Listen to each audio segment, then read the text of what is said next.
Good morning, students. So this is your second essay, Sir Roger at Church by Joseph Addison. As you all know that we have to take online classes, and I have got a book of yours, which is this book, Selections in English Prose, BA Part 1. You can get it from the school library, college library. So I'll start it from here. Sir Roger at Church, Monday, July 9, 1711. He has written this essay on this date. First, in obedience to thy country's right, worship the immortal gods.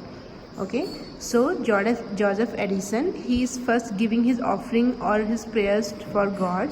First in obedience to thy country's rights. वो कह रहे हैं एक गाँव की एक कुछ बात वो इसमें करेंगे. दाई मीन्स योर्स. ये क्या है? Archaic history. आर्केइक हिस्ट्री मतलब पुरानी हिस्ट्री, पुरानी इंग्लिश जो होती है उसे हम बोलते हैं आर्केइक.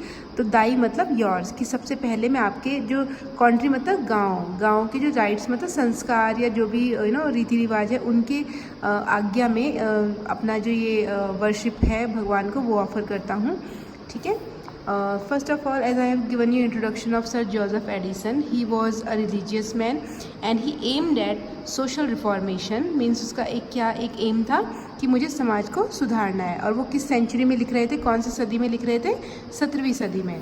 ठीक है. I am well please with country Sunday.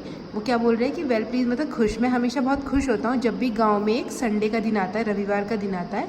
And think if keeping Holi the 7th day were only a human institution, है ना. और मैं क्या सोचता हूँ कि अपने शरीर को क्या पवित्र रखना सिर्फ ये क्या एक ह्यूमन इंस्टीट्यूशन है? क्या ये इंसान के द्वारा ही बनाया गया कोई एक वो है, एक संस्कार है एक तरह का कि आपको सिर्फ हफ्ते के 7वें दिन ही अपने शरीर को पवित्र रखना है. It would be the best method that could have been thought of for polishing and civilising mankind. तो यहाँ पे हमारे राइटर जो है वो क्या कह रहे हैं कि मुझे लगता है कि हाँ ये एक बहुत ही अच्छा तरीका है, क्योंकि इस तरीके से हम अपने आप को, अपने शरीर को, अपना जो पूरा मानवता है उसको क्या कर पाएंगे? पॉलिश मतलब और सुधार पाएंगे और सभ्य बना पाएंगे. It is certain the country people would soon degenerate into a kind of savages and barbarians, है ना. वो कहते हैं कि ये बिल्कुल सत्य है कि जो कंट्री के लोग हैं, कंट्री मतलब गांव के लोग हैं, वो डिजेनरेट मतलब घटोतरी होना. किसमें? सैवेजेस मतलब आदि मानव टाइप के या बर्बर लोग जो होते हैं जिन्हें कोई तहजीब नहीं होती, है ना, उनको बर्बेरियंस वही है ना, जिनको कोई मैनर्स नहीं होते, कि वो लोग तुरंत ही किस में बदल जाएंगे? सैवेजेस में, आदि मानवों में, या फिर ऐसे लोगों में, बर्बर लोगों में बदल जाएंगे.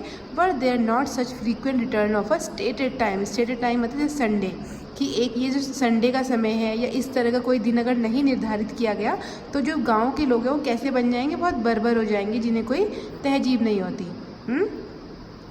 इन which the whole village meet together with their best faces and in their cleanest habits to converse with one another upon indifferent subject, hear their duties explained to them and join together in adoration of the supreme being.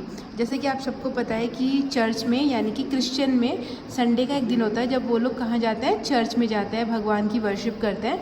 तो यहाँ पर वो उसी समय की बात कर रहे हैं कि एक ऐसा दिन आना ही चाहिए जब पूरा का पूरा गांव मिलकर बैठता है अपने बेस्ट फेसेस के साथ. बेस्ट फेसेस यहाँ सिर्फ क्लीन फेसेस को नहीं कहा जा रहा है, बल्कि उन फेसेस को भी कहा जा रहा है जिनके चेहरे पर कोई गलत भावनाएं नहीं है. And in the cleanest habits, और अपनी सबसे अच्छी आदतों में. To converse with one another upon in different subject, कि वो एक दूसरे से बातें करेंगे अलग अलग तरह के सब्जेक्ट्स पर. Here their duties explain to them, और अपनी वो सभी ड्यूटीज़ सुनेंगे जो उनको चर्च में फादर एक्सप्लेन करेंगे. And join together in Adoration of supreme being, और सबके सब साथ मिलकर अडोरेशन मतलब पूजा करेंगे किसकी? परमात्मा की, भगवान की. Sunday clears away the rust of whole week. Rust मतलब जंग को कहते हैं, कि जो संडे है वो पूरे हफ्ते के रस्ट को, जंग जो हम पे लग चुका है, रस्ट का मतलब यहाँ पे जंग से नहीं है, यहाँ उन बुराइयों से है जो हम पूरे हफ्ते में कलेक्ट करते हैं, बुरी भावनाओं से है. तो संडे उन सबको क्लीन कर देता है.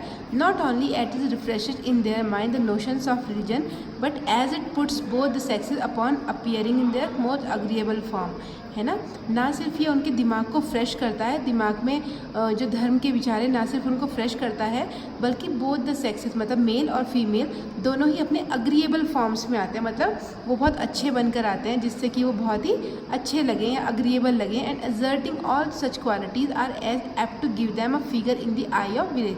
और उस दिन एक्सर्टिंग मतलब शो करना, वो उस सब तरह की क्वालिटीज़ को एक्सप्रेस करते हैं जिससे कि पूरे गांव की नज़रें उन पर होती हैं। A country fellow distinguishes himself as much as in the churchyard as a citizen does upon a chain, है ना। एक गांव का आदमी अपने आप को उसी तरह से डिफरेंट दिखाने की कोशिश करता है चर्च में, जैसे कि एक नॉर्मल सिटीजन भी समाज का नागरिक जो होता है किसी भी चेंज में अपने आप को दिखाता है। The whole parish politics being generally discuss in that place either after sermon और बिफोर द बेल रिंग्स, है ना। जो पूरे पैरिश पॉलिटिक्स में, पैरिश मतलब गांव, छोटा गांव जो है, पॉलिटिक्स मतलब जो भी घटनाएं वहाँ हो रही हैं वो सब डिस्कस की जाती हैं। कहाँ पे? या तो प्रार्थना के बाद सरमन को बोलते हैं, चर्च में जो प्रार्थना होती है, या तो उसके बाद, या फिर बेल बजने से पहले। लेकिन उस दिन लोग मिलते हैं एक दूसरे से और हर तरह की बात उस दिन डिस्कस की जाती है।